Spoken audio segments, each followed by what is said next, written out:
Hello everyone, how are you? Did you ever thought how KERS can help our environment? Well, today I'm going to show you that Kinetic Recovery System, or KERS, is an ally when talking about helping our environment.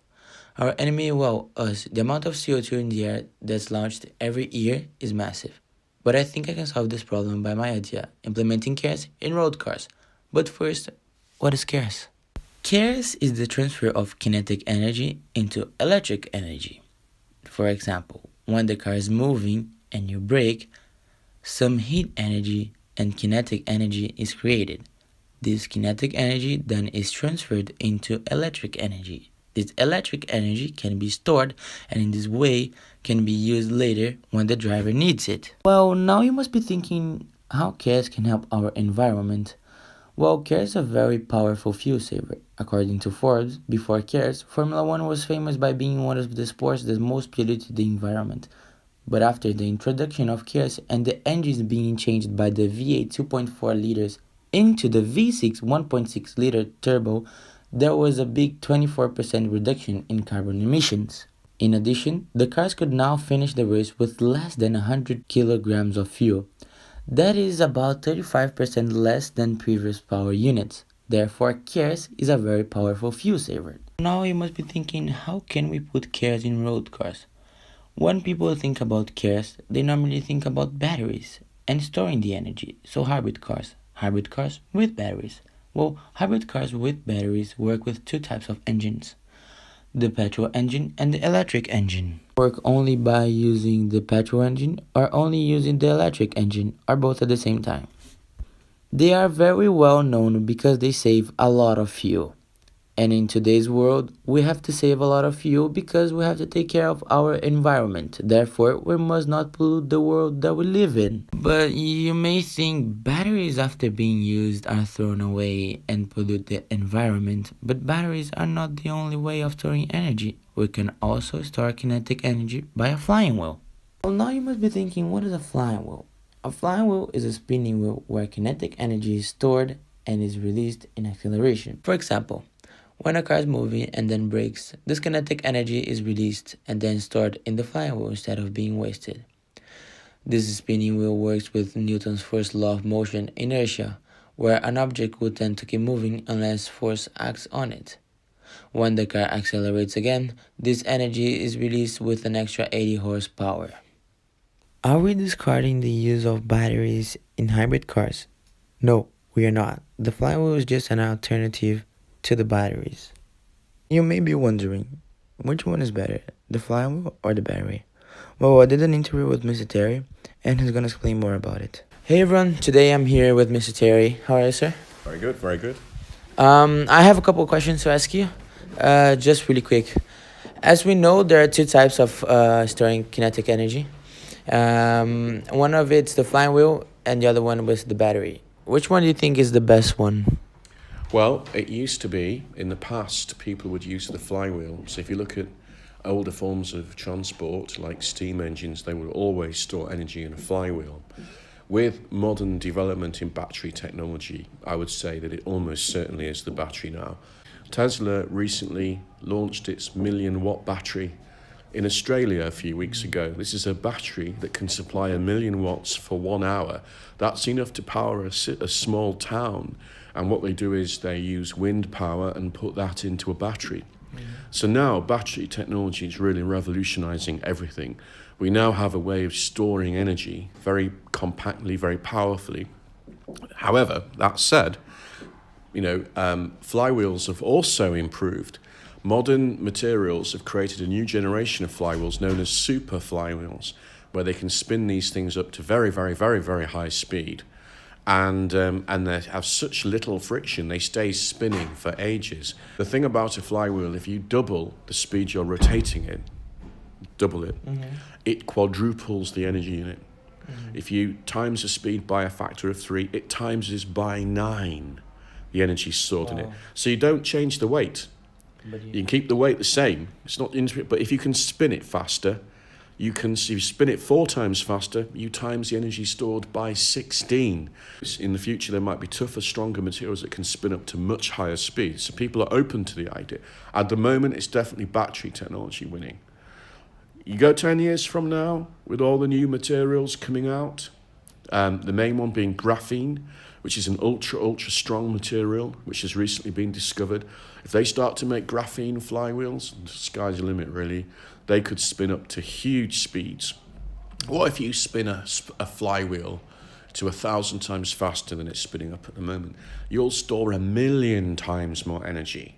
Now, I don't see them making a battery that stores 1,000,000 times more energy. That's like a little battery this big compared to 1,000,000 battery. That's what I would say. I'd say at the moment it's definitely battery technology, but it's a question mark on the future. Thank you very much for your time. Oh, you're welcome. That was it for today. Appreciate that. Thanks very much. Thank you. How long does a battery live? And can we recycle them?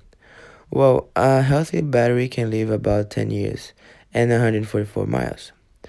On average, batteries live until 8 years. Well, yes, we can recycle batteries. The latest model of batteries are the lithium-ion batteries, which everyone can make, and we use every day in our daily lives in our mobile phones and laptops. I interviewed some people and I asked them about what they think about the air quality in central London and also about would they buy a hybrid/electric car. Hi, miss. I'm fine, thank you. So tell me about your personal projects. So I have two questions for you today. Yes? Are you worried about the air in central London today? Absolutely. And I read, in fact, today that it could possibly, these particles, 2.5 micron, the small ones, could possibly affect like pregnant women. It's really bad. Yes, it is a bad problem. And apparently, it's responsible for 9,000 deaths per year in London. I didn't know this. I read it in the Evening Standard magazine, the free newspaper, yes. What about, are you willing and able to buy a little bit more, pay a little bit more for a car that's more sustainable? I did have a look at the Tesla, because it's the one on the market that's fully electric. There is other models, but I haven't had a look at the pricing, but the Tesla seems sort of out of my price range, really. I'd really like to see, a car in the price range of maybe 15 to 25,000. I think that people could achieve that more readily. Thank you very much for your time. Good morning, everyone. How are you? Today I'm here with Mr. Peter. Hello, Mr. Peter. What do you think about the air quality in central London? Well, personally, when I cycle, I sometimes feel the quality is not that good, but I don't think it impacts me that negatively. At least I don't feel that impact myself actually that directly. So perhaps there is some data about it, and I think apparently the quality of air in London is not too good, in central London especially. That's why people have to pay congestion charges, but generally speaking, it doesn't impact me that directly. Yeah, I don't feel it. Yeah. Are you willing and able to pay a little bit more to a car that help the air? Well, that's an interesting question because as a person, I don't have a car and I'm not willing to have a car. I don't want to have a car, and actually I cycle or I roller skate. So I actually use carbon-free means of transport. So if I were to consider a car, I would think about that, yes. Yeah. Thank you very much for it.